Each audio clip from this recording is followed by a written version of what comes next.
और हमारे पे ही कोई गलत इल्जाम लगवाए जा सके। मतलब एंड में भी जाके वही था कि जो मैं कहूँगा मेरे अकॉर्डिंग ही फैसला होगा। हरियाणा देखने वाले सारे दर्शकों भाई सचिन की प्यार भरी राम राम और नमस्ते भाई। हाल फिलहाल जो है मैं हिसार जिले के बरवाड़ा शहर के अंदर मौजूद हूँ और ये मार्केट है भाई। एक बार कैमरामैन से मैं कहूँगा कि मार्केट एक बार दिखा दो आप। जो है ये बरवाड़ा की मार्केट है और इसके अंदर हम मौजूद हैं। अब कारण क्या है कि हमें क्यों बुलाया गया है, एक पारिवारिक मामला है, दो भाइयों की लड़ाई है। 4 दुकानें वो बंद पिछले कुछ टाइम से बंद कर रखी हैं भाई बड़े भाई ने। अब छोटे भाई का कहना है कि भाई सीजन है, काम धंधा चौपट हो रहा है, दुकान खोलने नहीं दे रहे, पारिवारिक मामला है। नुका कर भाई जो जाम्या है वो ब्याह है, विजा कर जो ब्याह है वो न्यारा भी होगा। और सही मानस का अगर भाई रेड बाढ़ भली, लेकिन वो बाढ़ भी नहीं करी जा रही। अब पीछे जो है जो उनके छोटे भाई हैं जिन्होंने हमें बुलाया जिस पक्ष ने, तो वो भी खड़े और उनकी मिसेज भी खड़ी हैं। लगातार धरना जारी है। एक बार मैं दोनों से कहूँगा भाई ये जो धरना है ये दिखा दिया जाए कि 3 मांगे हैं। अश्विनी सरदाना जी हैं जो इनके बड़े भाई हैं और इनके जेठ जी हैं, उनके खिलाफ है कि भाई ज़बरदस्ती दुकानें बंद करवाना, 6 साल की बचत पर कब्जा कोई हिसाब न करना और घर का बराबर बंटवारा न करना। यानी कि तीनों ऐसी मांगे हैं जो आमतौर पर घरों में जिस टाइम पर बंटवारा हुआ है, थोड़ी छोटी मोटी बात पर अगर कोई लड़ाई झगड़ा हो जाए तो जो चीज़ें कही जाया करें मेरा थोड़ा दे दिया तू घना ले रहा है, जो नाप्या सुतरी डाल नहीं है, या कोई रिश्तेदार बीच में आ जाए तो वो उसका नहीं बोल रहा वो उसका नहीं। आमतौर पर ये चीज़ें हमें देखने को मिलती हैं। अब वही धरना है। तो मैडम तो बात करेंगे कि कारण क्या है। थोड़ा आगे आ जाओ मैडम। नमस्कार। हाँ जी नमस्कार जी। शुभ नाम आपका? मोनिका। मोनिका जी ये धरना कितने दिन तक जारी है? सर आज तीसरा दिन है। 3 दिन हो गए। और किसके खिलाफ है? ये मेरे जेठ अश्विनी सरदाना जी के खिलाफ है। तो ये क्या कारण रहा कि आपको यहाँ इस चद्दर के ऊपर 3 दिन से बैठना पड़ गया है? सर पिछले 1.5 महीने से हमारी दुकानें बंद करवाई हुई हैं और चाबी उन्हीं के पास है, आपके जेठ जी के पास? हाँ जी। और वो इवन दुकान को खोलने भी नहीं दे रहे। जब हम लोगों ने ये कहा कि अगर आप लोग हमारे साथ काम नहीं करना चाहते तो इसका बंटवारा कर दो, तो बंटवारे के लिए भी तैयार नहीं है। उसके लिए भी पंचायतें पारिवारिक बुलाई जा चुकी हैं, तो उसके लिए भी उन्होंने मना कर दिया। तो ये जो खटास है ये 1.5 महीने से या उससे पहले से चल रही है? सर बहुत पहले से चल रही है। इससे पहले हमारा मतलब जो कैश का हिसाब था, मैंने यहाँ 6 साल की बचत लिखी। इससे पहले हमारा 2015 के अंदर हिसाब किताब हुआ था जब उन्होंने अपना मकान बनाया था। हम मकान नहीं बनवाना चाहते थे।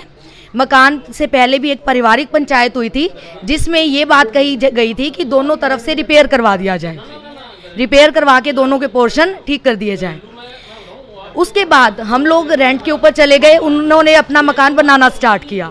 हमें बिना बताए उन लोगों ने अपने हिसाब से नपवा कर और अपना मकान बना लिया। हमने रोकने की भी कोशिश की, लेकिन फिर परिवार के बीच में आने की वजह से हमें मजबूरन हाँ भरनी पड़ी। कोई बात कौन थोड़ा मोटा। हाँ जी, हाँ जी।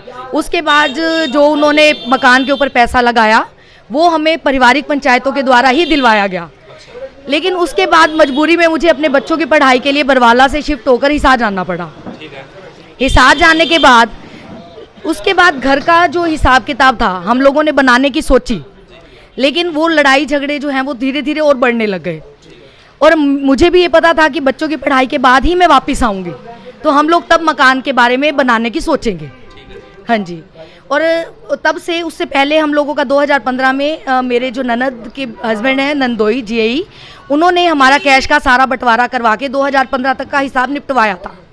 2016 से लेके 2021 तक का कैश जो है वो भैया के पास ही रहता है। हम लोग सिर्फ एक मंथली जो खर्च होता है वो निकाल रहे थे 15,000 रुपये महीना के हिसाब से। उसके बाद जो सारी बचत रही वो भैया के पास ही रही, क्योंकि इतना विश्वास भाइयों के अंदर रहता है।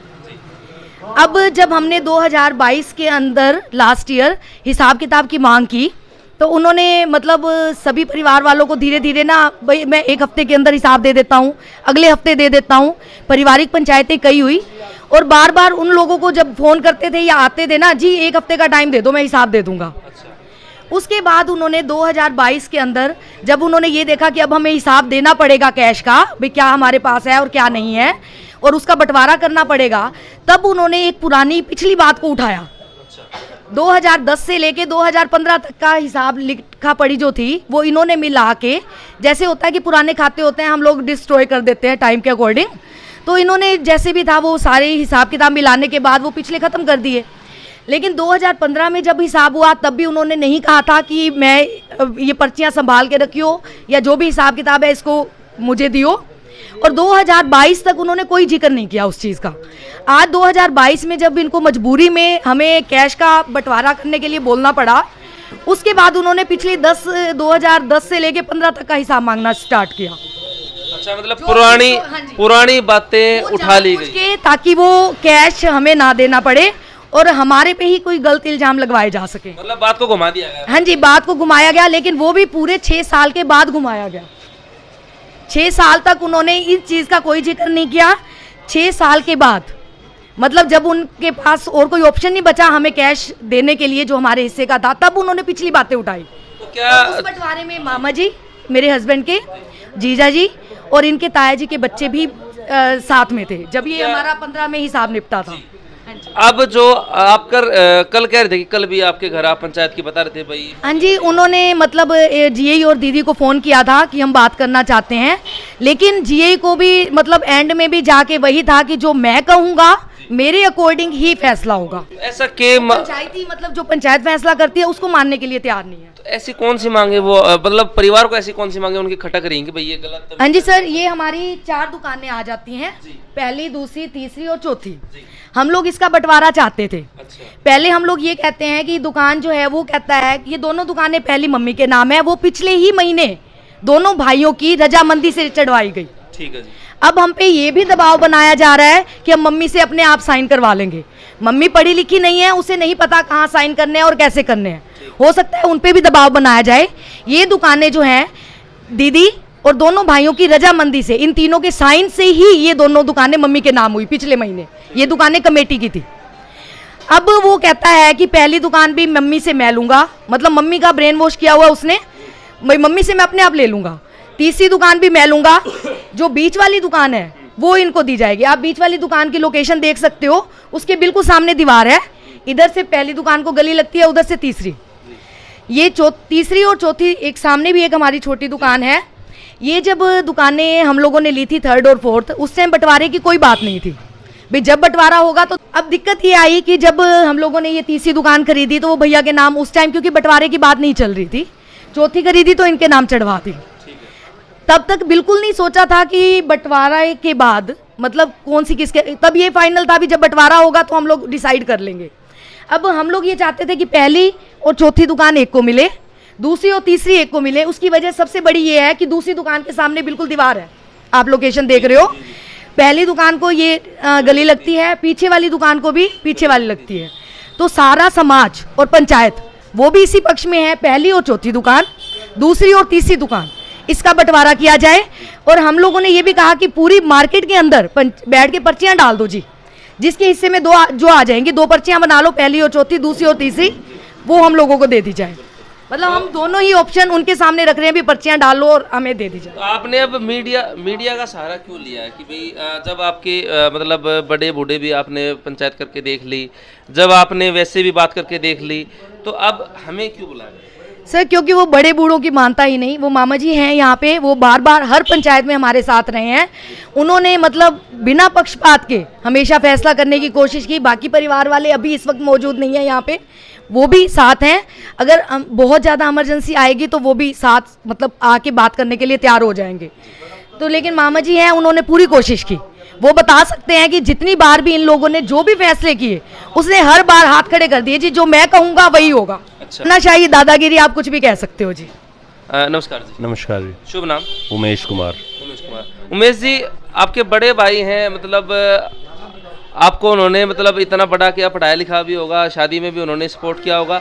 आज ऐसा क्या अचानक क्या हो गया कि भाई आपको जो है अपने भाई से मतलब परिवार को बुलाना पड़ रहा है, रिश्तेदारों को बुलाना पड़ रहा है?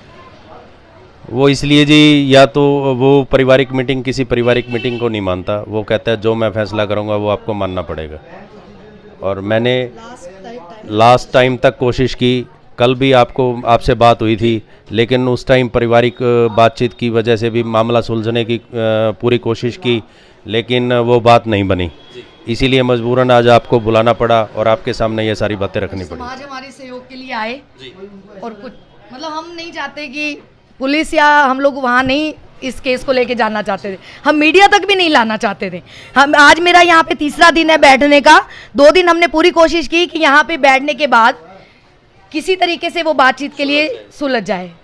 तो ये बातें आपने सुनी दंपति की, और एक कहावत है, रैड़त बाढ़ भली, मतलब कि जड़ा लड़ाई होने लग जाए घर में तो उड़े अलग अलग हो जाना ठीक हो है, वरना वह बात अब ये कह रही है कि भाई बात इतनी बढ़ गई कि 2010-15 तक का मतलब पुराना ब्यौरा भी उठा कर ले आओ, यानी कि ये सारी चीज़ें हैं और अपनी बात को ऊपर करने के लिए सारी चीज़ें की जा रही है। मतलब पुरानी छोटी छोटी बातों को उठा के ले आ जा रहे, भाई उस दिन तने यह बात कही, तने यह बात कही, तू नो बोलिया।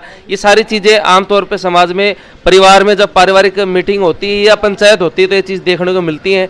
लेकिन इस तक ये है कि अब ये कह रही भाई मामा जी लगातार ट्राई कर चुके हैं लेकिन फिर भी वो नहीं मान रहे, तो ऐसा नहीं करना चाहिए। आप दोनों भाई हैं, जो इनके भाई हैं अश्विनी सरदाना जी, अगर वहाँ तक मेरी वीडियो पहुँचे तो उनसे यही बात कहूँगा कि आप बैठकर इस बात को सुलझाएं और ज़रूरत ना पड़े कि भाई पुलिस को या मीडिया को, किसी को भी आपके बीच में आने पड़े। आपका परिवार का मामला है, 2 भाइयों का है, सगे भाई हैं, आप आराम से बैठ के, ये छोटे भाई हैं, बड़े भाई अगर थप्पड़ मार दे तो भी वो क्या अगर भाई छोटा काम माफ़ी मांगना और बड़ा काम माफ़ करना होता है, तो ऐसा काम ना हो कि दूसरे आदमी को आपको आगे समझाना पड़े।